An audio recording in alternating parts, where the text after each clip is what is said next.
So, ito na yung storage ko sa desktop ko na nasira. Sayang hindi siya pwede dito kasi kung pwede dito, dito na lang. Kailangan ko talaga tanggalin to. Meron na naman ganito. Ito yung pinakaayaw ko eh.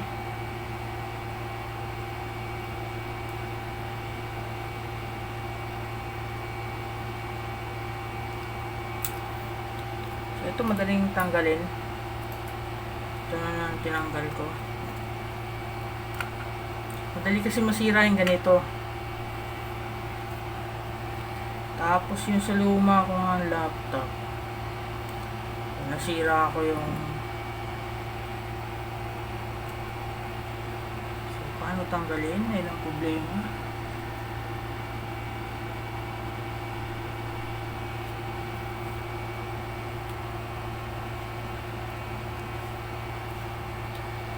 Kailangan i-unscrew dito.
Ayan, may damage siya.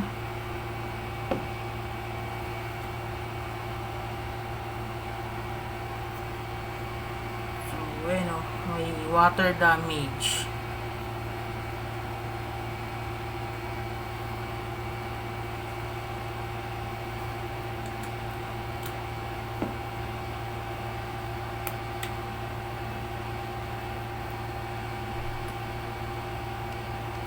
Hindi siya maangat.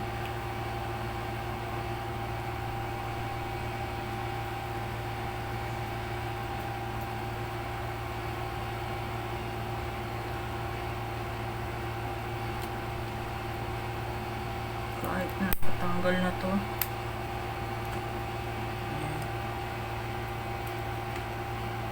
Hindi ko maangat yung kanyang hard drive.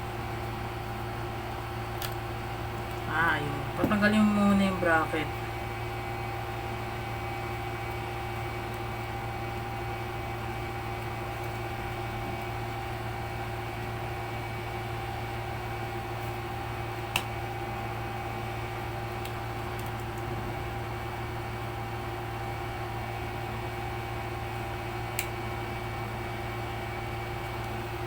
Kaso sa gabal tong speaker.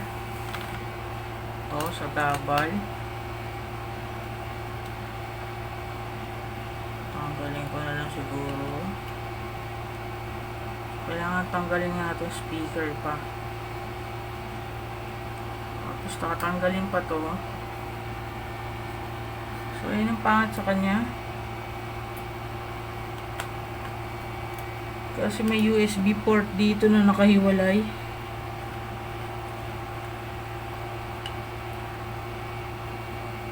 Ayan, may USB port. Nakahiwalay. Kaya hindi mabuno to.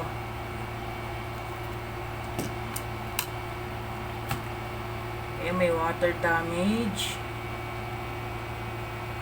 Ayan. Water damage. Sa loob. So, hindi ko alam paano nag-survive tong hard drive na to. So sa SSD, kahit wala na yung bracket na yan,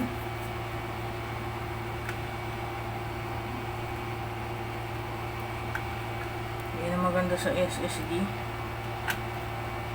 Kahit ipadikit nyo na lang, kaya lagyan nyo muna ng papel.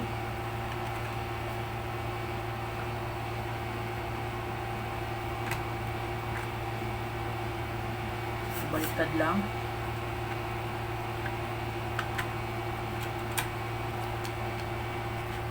Pwede lagyan ko muna sa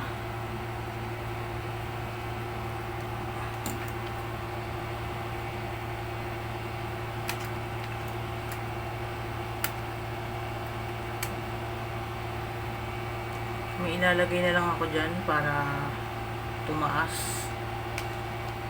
Papel siguro, kaya tissue.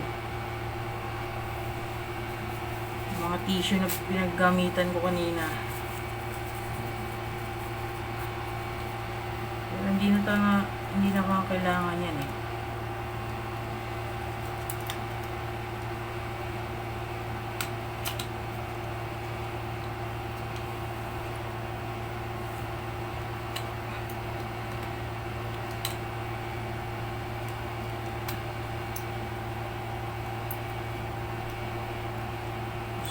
Speaker lang.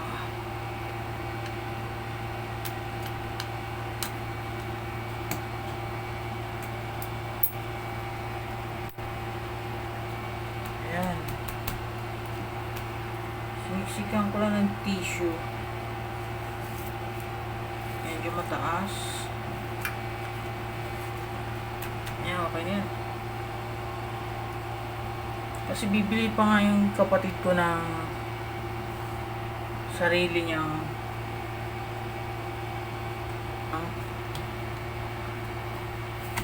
storage yan.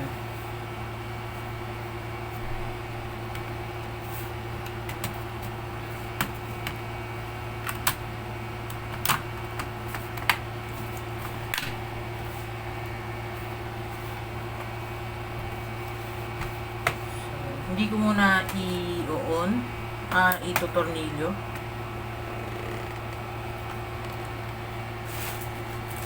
Ibubut ko lang muna. So wala. Ito yung binasa ko. Hindi ko sigurado kung may nasirang keys. So ayan o. Ito, iba pa yung pakaramdam.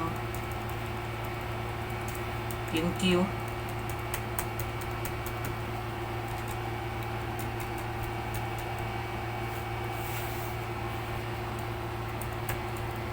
Masyado mataas yung Q. I-check ko na lang mamaya. Pero i-on ko na muna.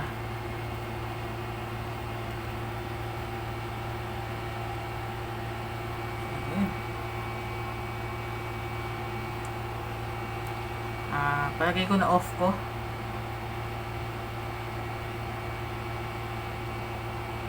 O kailangan siguro yung battery. Hindi, lumana.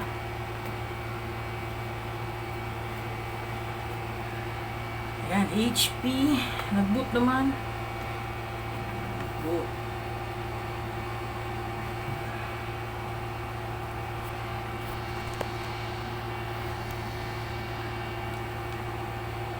So, mabagal yung boot kasi bago yung hard drive.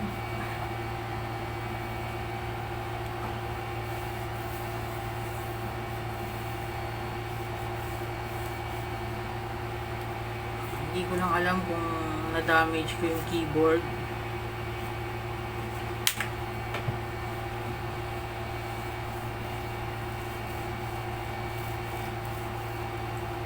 Huwag na lang kayo maingay. Hindi naman siya nanonood ng channel ko. Hindi siya nanonood kasi hindi rin siya nakasubscribe kahit alam niyo na may channel ako.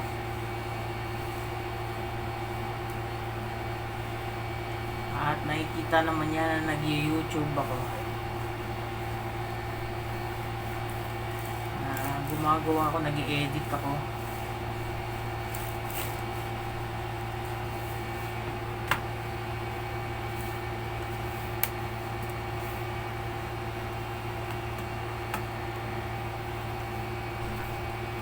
So, getting devices ready, 75%.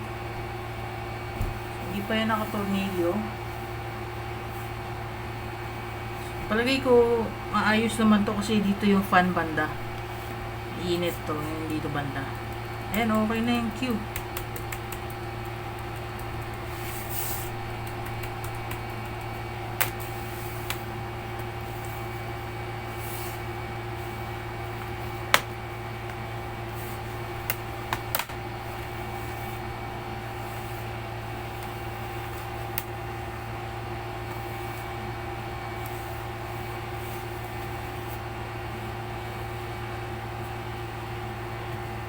Yung SSD safe naman yun, hindi naman siya moving part. Hindi katulad ng hard drive. Tinanggal ko. Mechanical siya.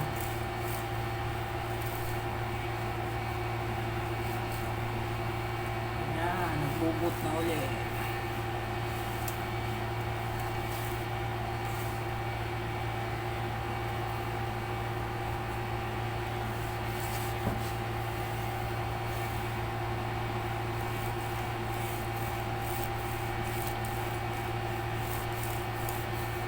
Gamit na gamit to. So, ayan. Haha. Meron na akong bago na paglalaro ang laptop.